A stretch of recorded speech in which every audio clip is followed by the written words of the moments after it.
আসসালামু আলাইকুম রহমতুল্লাহ বারাকাতুহু। প্রিয় দর্শক, মক্কার যে হকার মার্কেট, যে অসংখ্য প্রবাসী আছে যে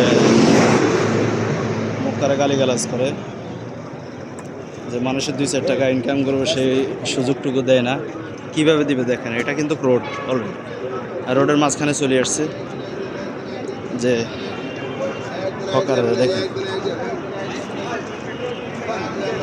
এই যে দেখেন, এই যে এখান থেকে কিন্তু বাসগুলো বের হবে এখন। চতুর্দিকে হোটেল আছে, প্রত্যেকটা হোটেলে থেকে যাত্রী উঠানামা করে।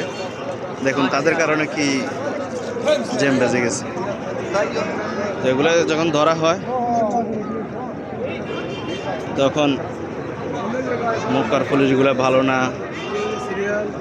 এরা খারাপ। এই যে দেখুন, এগুলো একটা ভিসা পতাকা নাই অবশ্যই, যে আফ্রিকান কিছু আছে, আফ্রিকানি, উগান্ডা, এভাবে বিভিন্ন নাম আছে, বিভিন্ন দেশের লোক। এই যে দেখুন, আর যখন পুলিশ আসবে তখন